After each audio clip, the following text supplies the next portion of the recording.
Hi folks, welcome back to the Holy Irregular ECY Shedcast.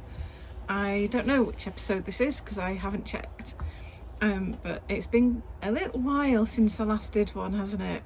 So I'm sorry about the break. It was not intentional. Basically, the Friday after the last one, so I normally record these on a Friday morning, I was really busy and I didn't get a chance, and I forgot. I thought it's okay, I'll film next week.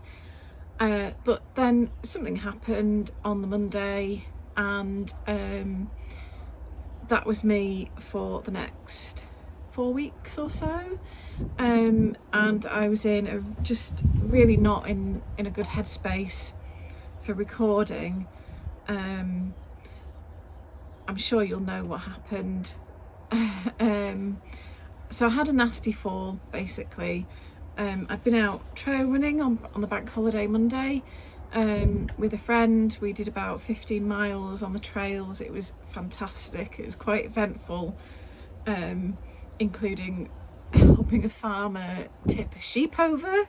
It was a blue-faced Leicester, and it was so heavy. I honestly don't know how I didn't put my back out helping him. Anyway, and then we had to clamber through bracken that was taller than our heads and all this, that and the other, so it was quite eventful. Anyway, we did all that, absolutely no problem, but just in the last about 1.5 miles, running back down into Otley, back to our cars, just tripped over on the pavement. I don't think I tripped over anything really, but I landed in a really nasty pothole, and I sprained my right ankle, and I got quite a large abrasion wound with gashes in it on my left leg just below the knee. So with being sort of 20 to 30 minutes walk from the cars, and knowing that there's a mini hospital in Otley, and I had poles, luckily. We walked back down to the cars with my leg gushing, as you do. Got some really funny looks. Got one lady who stopped us and said, "Excuse me, I'm not being funny, but do you know that your leg's bleeding?" And I was just, because by that time it was starting to hurt quite a lot. I was like, yes, thank you, I am aware. So yeah, got back down to the car on adrenaline,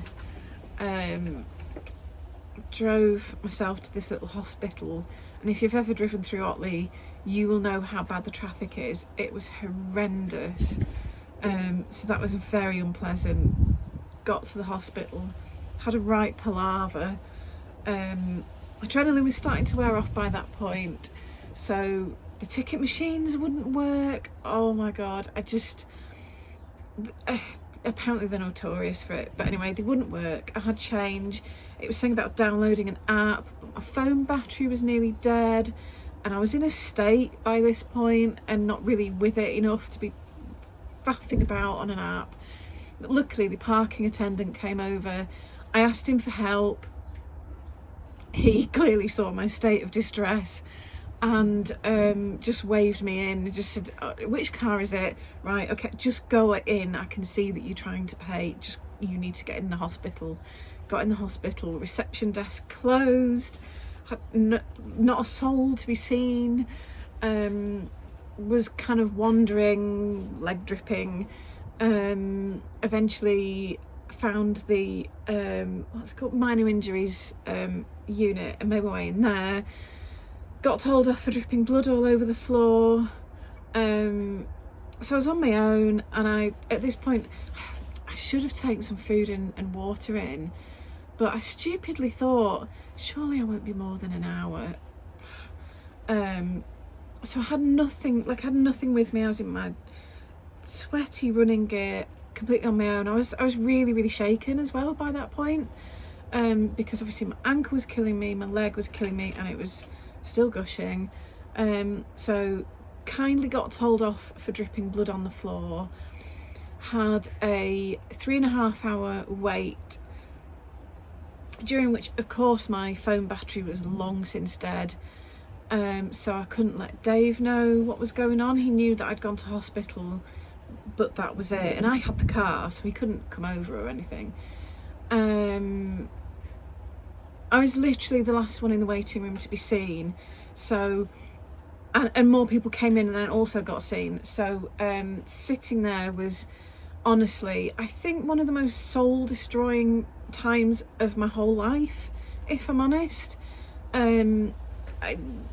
Nobody offered any help or any words of wisdom or anything at all, apart from one lady who was sat opposite me. And because I was sort of crying the whole time because I was in a lot of pain, I was really tired, and it was just, I just want to get this cleaned and go home. So I was kind of like crying on and off the whole time, you know, in that post-adrenaline kind of crash that you get. And this lady did come in and sit opposite me and ask me if I was all right. I was like, spectacular. And she was really kind and kept me chatting, which gave me a real boost. But other than that, like, not a single person spoke to me or anything. It was honestly, I could almost cry just thinking about it. It was awful. Anyway, eventually got seen. They cleaned the wound, which was just like hurt like hellfire. I can't even describe. And I'm used to severe pain, but this was kind of different to what I'm used to. Then I had to drive myself home, which wasn't too bad, to be honest. Anyway, that was on Bank Holiday Monday, and having not had a wound like that before, I guess I just had no concept of how long it might take to heal. So I was like, well, I guess I'm gonna have to have the rest of the week off work. I mean, I'm never really off, but I was like, well, I can do some admin and this, that and the other. It was hard because I was in quite a lot of pain with it for, as it turned out, quite a long time. And I was very, very stressed about managing the wound because, like I say, I've never had a large open wound before. And sort of learning about keeping it covered, to keep it moist, and this sort of thing was a steep learning curve. I was very lucky that I had expert guidance from my very, very lovely mother-in-law, who is a retired medic and has a huge amount of experience with much worse wounds than mine was. So she guided me through, which was a relief. Anyway, the thing is, during all of this, I was having to weight bear on the side with the sprained ankle, which means that now, 4.5 weeks later, my knee, it's healed enough to not need dressings anymore. That's happened in the past couple of days, which is fantastic. So it's still got quite a lot of healing to do, but I can use that leg properly. And having done Yarndale last weekend and struggling with both injuries, really set back the ankle, as I realised earlier this week. So now, so my ankle's still a bit swollen. The sprain is just as bad as it was the day that I did it. In fact, other issues that I'm having with my foot and my heel and stuff related to it have got significantly worse earlier this week, and got to the point where I couldn't stand on that foot at all. So it's been really tricky. So I've been adapting this week, you know, because I'm full of energy and raring to go with work. But of course, most of my work is done stood up because that's what I'm normally most comfortable with.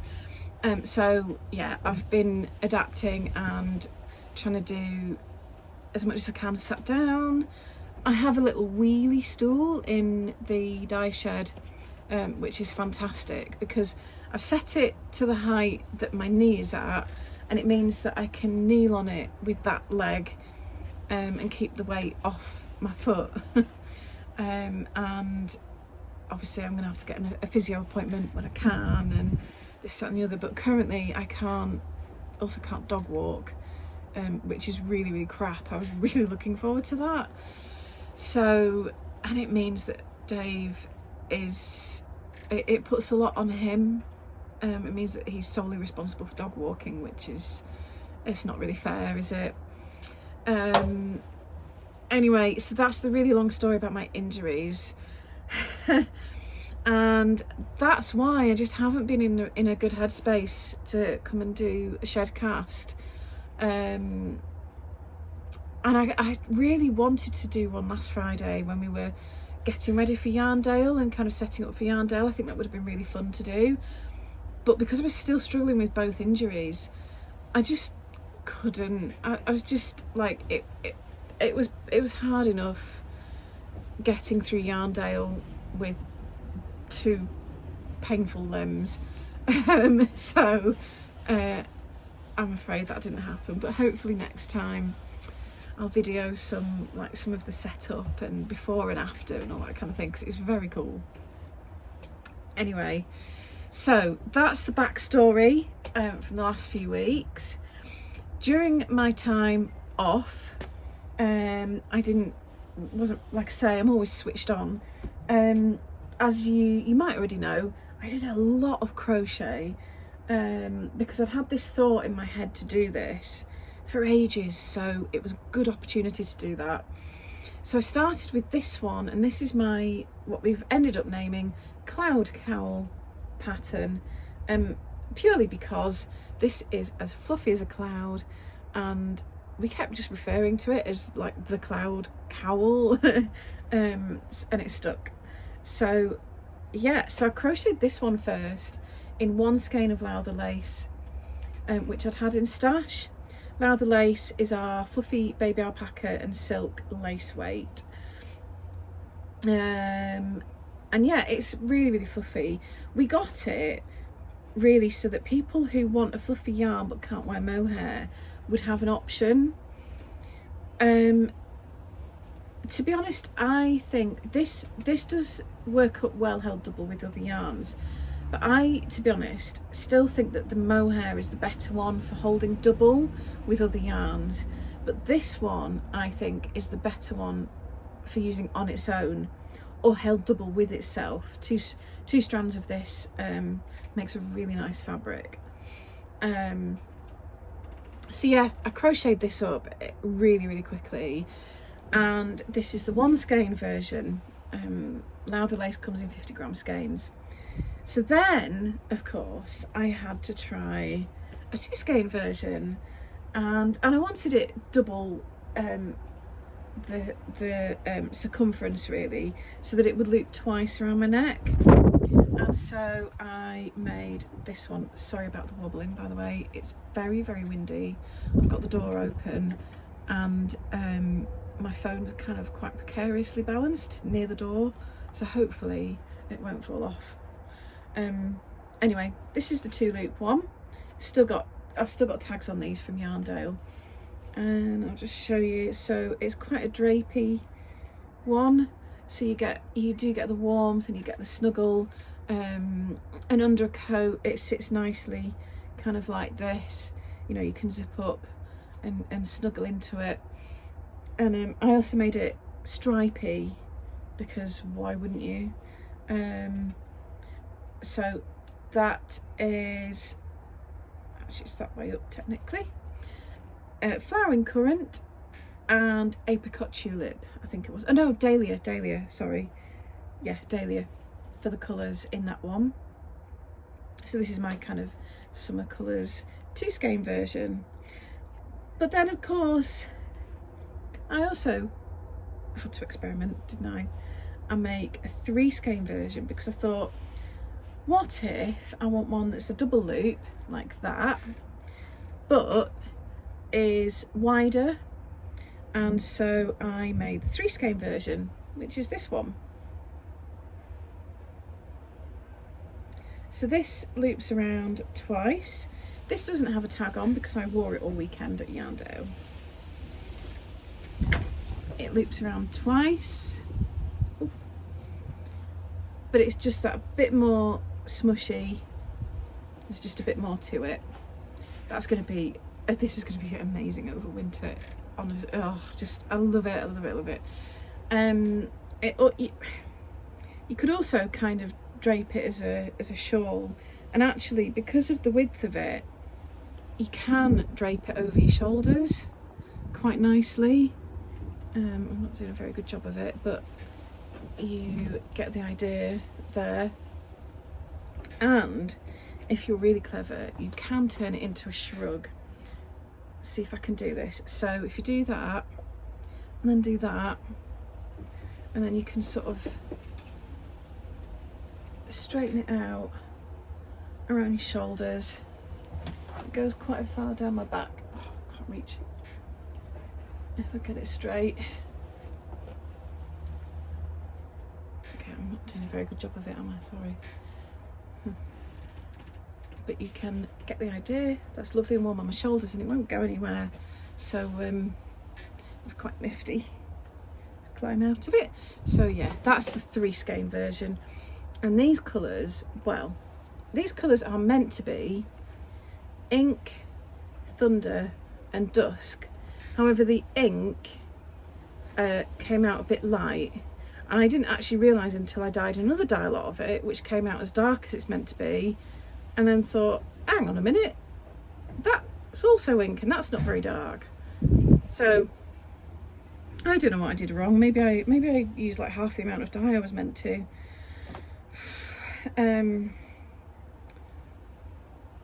Who knows? But anyway, it's lovely. So this is my like dusky colourway cowl. Actually, you could even, if you wanted, you could even drape it like that.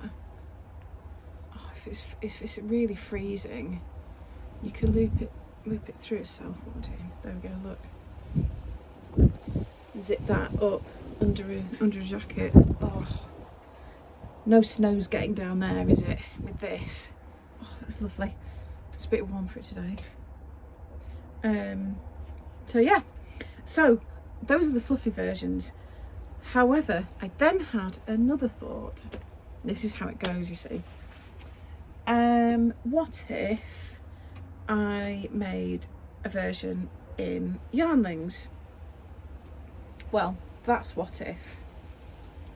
So I went with 24 yarnlings for this one, on the basis that I wanted to see what it would be like if you had like an advent number, you know, like if you're counting down December or excuse me, anything like that, because we quite often get people asking about stuff like that, so I thought I would give that a try. So yeah, this was meant to be all autumn colours, but I'm not sure how successful I've been at that. But anyway, I love it, and it's got some sparkly bits, which is always good. And I'll pop that on, and then you can see what it looks like on. There you go. So I've written a separate size and set of instructions for this, because it's specifically designed that you can get 2 rows in out of 1 yarnling, and if it had been any bigger you wouldn't have done, and then you'd have a little bit left over from each yarnling, and well, that would just be annoying, wouldn't it? So it's quite specifically designed for yarnlings. So that's that one. Still going. And then I thought, well, you could just as easily make one with like 1 skein of 4-ply, couldn't you? And I've had this skein of maybe 4-ply in my stash for ages, just waiting for the right project to come along. And I was like, oh, that's it, that's the one. So this is what I made next. And this was ridiculously quick to make. I think I made it in a couple of days. Admittedly, I was sat with both feet up, and quite stuck with not a lot else to do, although I probably could have been doing some more important paperwork, but let's not talk about that. So this, yeah, like I say, got done in a matter of no more than 2 days. And this one's got a little bit of an edge around the top, because I had a bit of yarn left, just enough to do a row of double crochet. So yeah, and I just think it looks quite neat at the top. It sort of finishes it off. And I'll pop this one on. This one I blocked a bit wider. I maybe should have blocked it a bit more tubular, so that it would be closer to my neck. But that's the great thing, isn't it? You can do either. You can do whatever you prefer. And I could always wash it and block it again. I just haven't done. But anyway, I love it, and I've already worn this loads. So this is Nate Before Ply, and the colourway is Slayer, as in Buffy the Vampire Slayer, because these are the colours of the school emblem at Sunnydale High. I'm a big Buffy fan. So yeah, and it's sparkly. So that's that one. And then I got thinking, well, we don't have many samples in Carlisle fingering. I've just done an update of it. I'm going to be taking it to Yarndale. This would actually be a really quick sample to make, and I could get it done before Yarndale. It's a free pattern as well, so it's all great to be able to say, you know, when people say, oh, where do I get the pattern? I mean, it's just free pattern online, but people say, where do I get the pattern? And to be able to say, oh, it's a free pattern on our website. It's so handy. So yeah, I made another one, and this is Carlisle fingering in colourway Passion Flower. No, Cyclamen. They're very similar. Cyclamen. So yeah, I think it shows off the speckles really well, and it mixes up the kind of variegated colours really beautifully. Really, really like it. I only haven't worn this one because I immediately labelled it and put it in the sample bag, but I will be wearing it a lot because it's nice and light. It's just what you want at this time of year. So as you can see, I blocked this a bit more tubular, so it's closer to my neck. So yeah, it's just spot on, just what I needed. So that's the Cloud Cowl. Like I say, free pattern on our website, is also on Ravelry.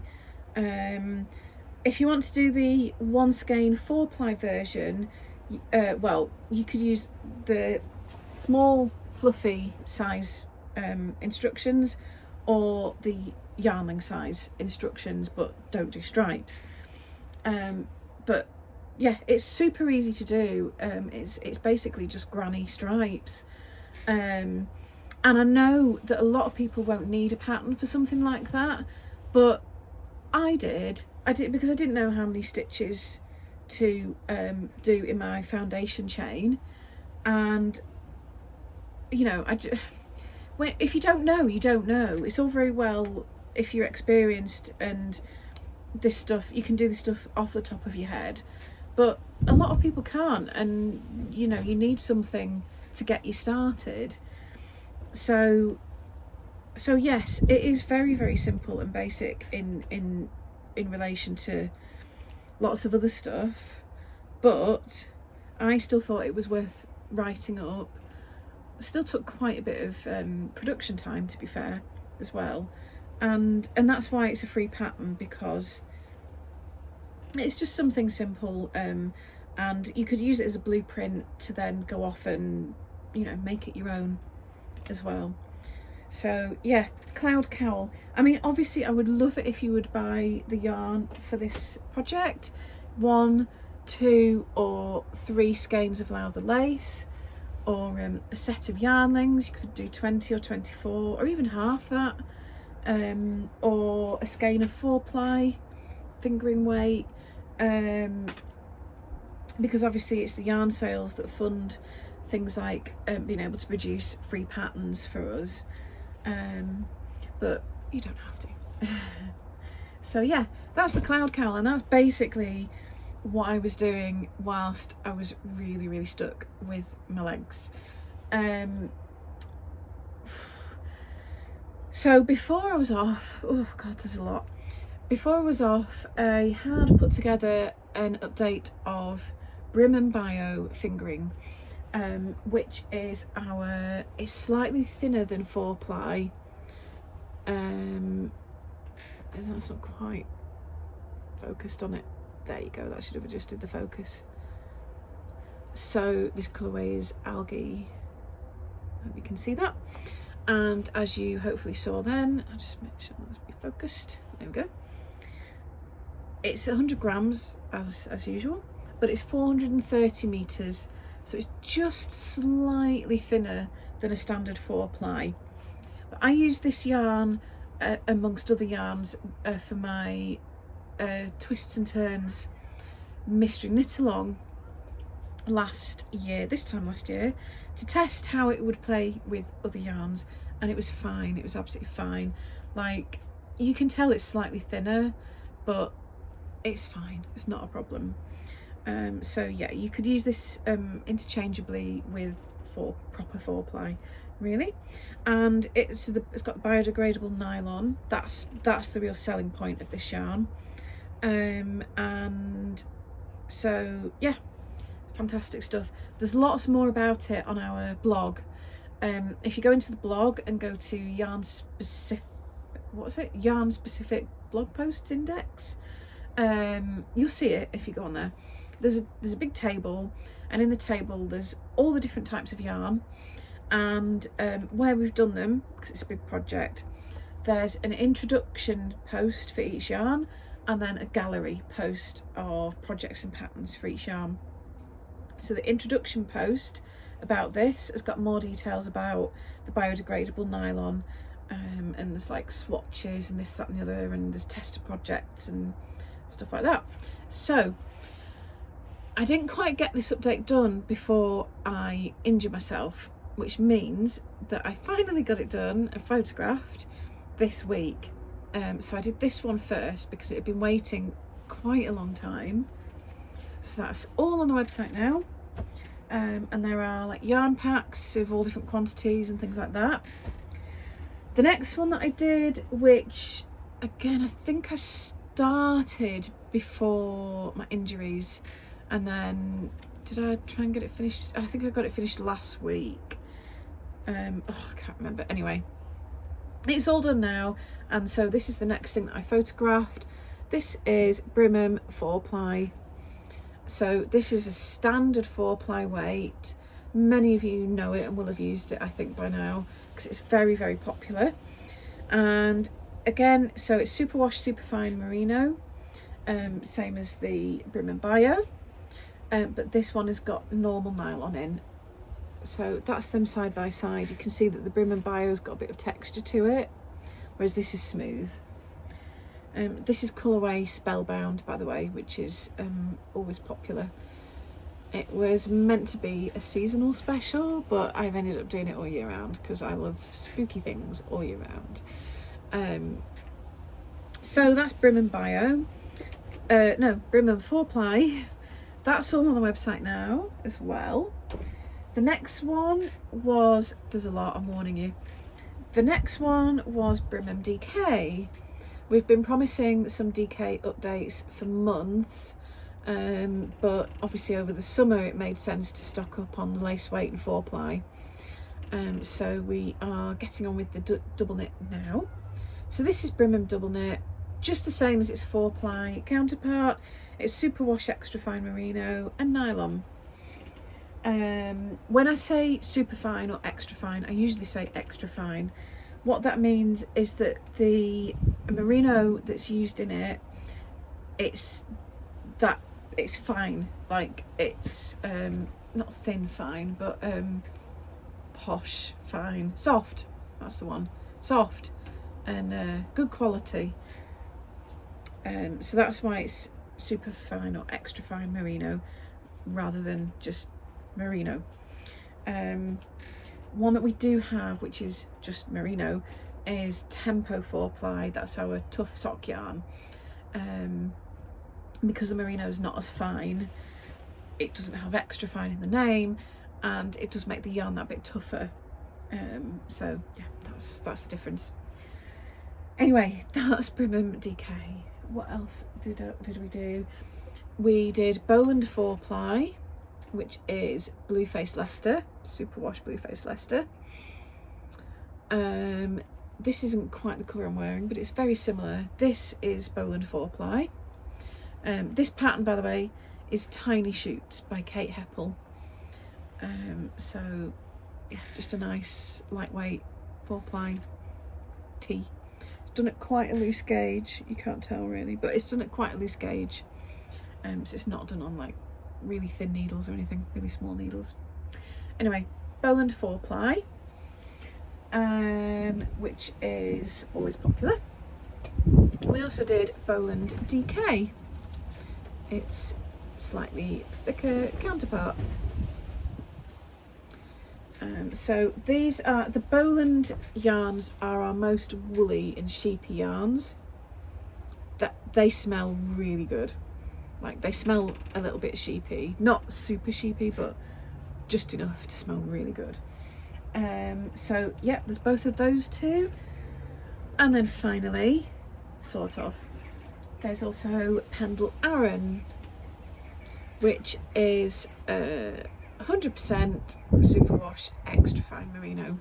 So this is really soft and smooshy, but because it's good quality merino, you'll find it's also very hard wearing.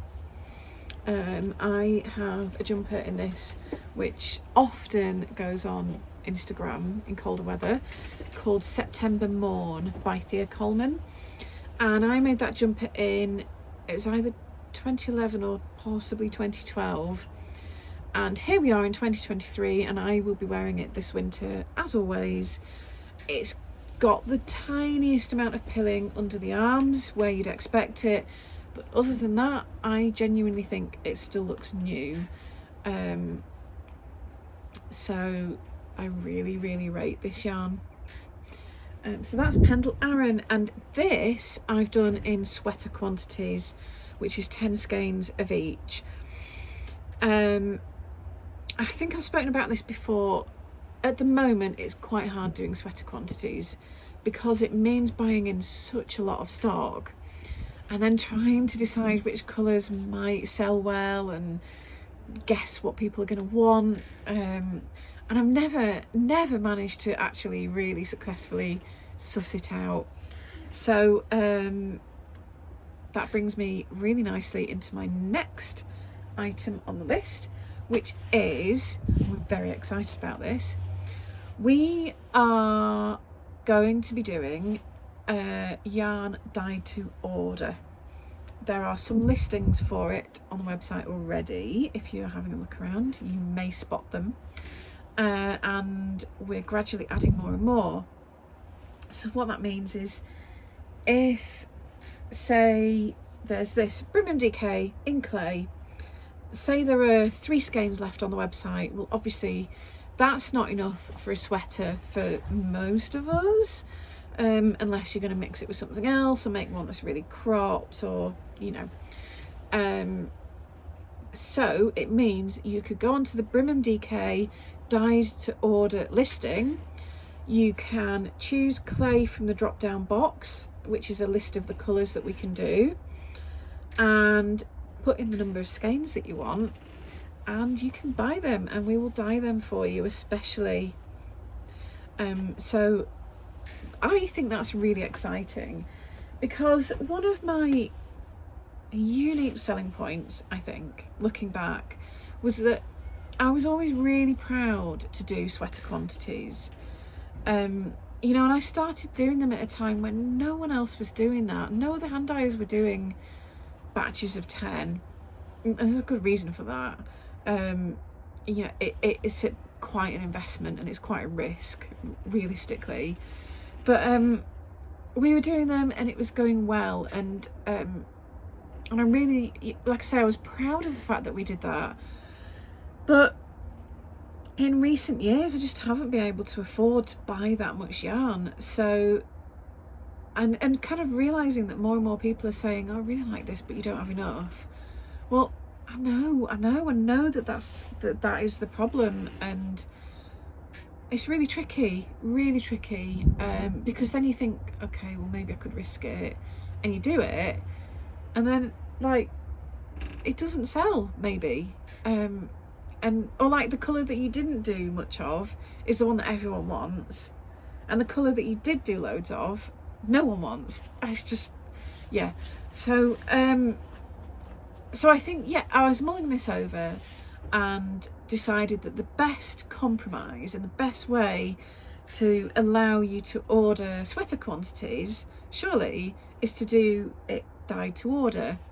So yeah, that's why we're trying that.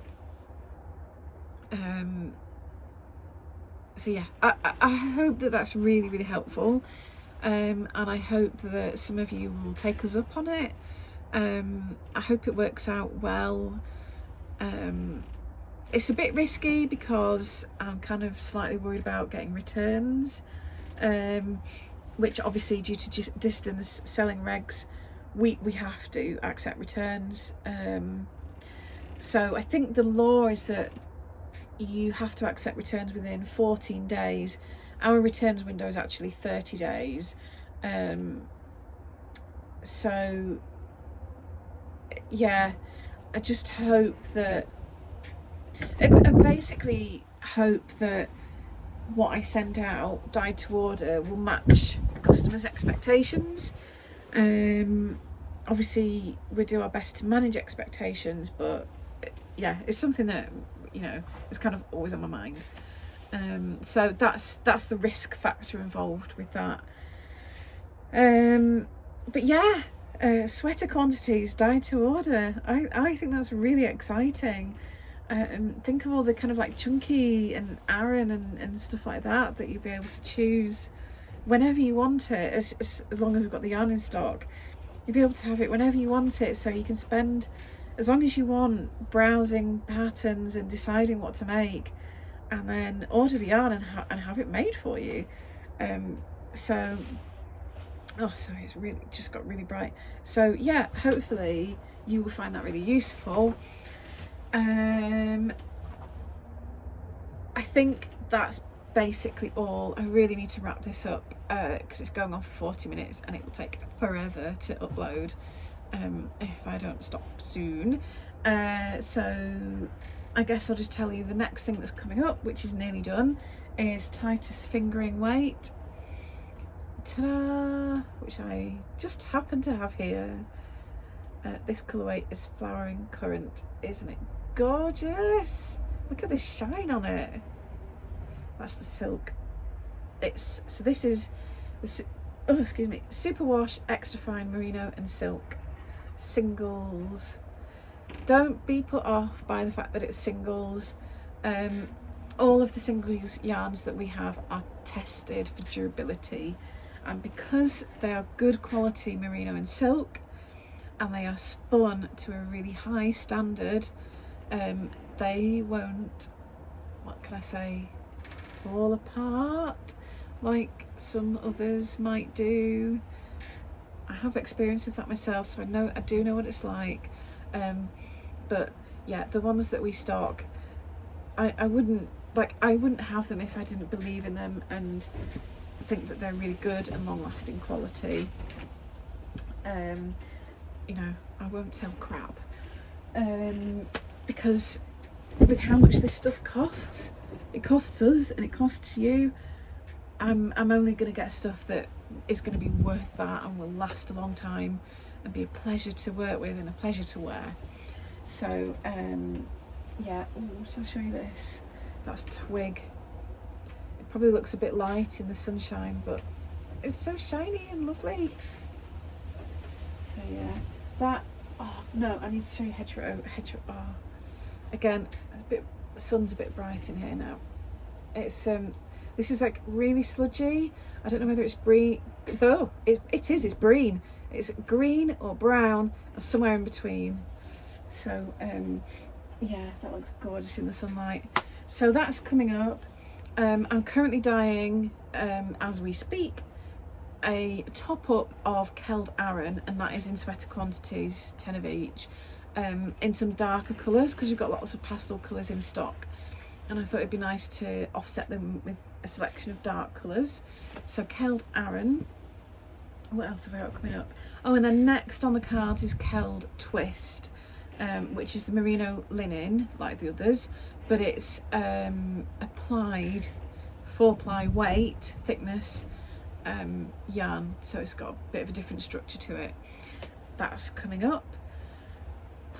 I can't remember what else I've got on my list. I've planned a few updates ahead, but I can't remember what else I've put down. I think maybe Titus 4-ply, Hayton 4-ply. There's just so much. There's so much to do. So we're cracking on. Don't worry, we're cracking on. If you can't see what you want, let us know. Otherwise, we don't know that you want it and that you're waiting for it, and we can put it on the to-do list. So yeah, lots more crochet happening this weekend. Although I have got RSI in my right shoulder, and actually all this crochet has really aggravated it. It's really quite painful today. So I might have to switch back to knitting, because I knit continental, it doesn't aggravate the RSI. So my Kismet sweater might actually get some sleeves this weekend. And if all else fails, I can always read, can't I? Because my book stash is as big as ever. So yeah, and just trying to keep resting this ankle and foot, and just hope it heals up. I would just like to be able to dog walk, really, that's all. And sort of it would be easier for work if I could use my foot a bit more. So yeah, anyway, it's all good, we're all here, aren't we? So that's the main thing. Anyway, have a great weekend. I will see you next week, barring any other injuries or crappy things, which will hopefully not happen, touch wood. Yeah, so I'll see you then. Thanks for watching.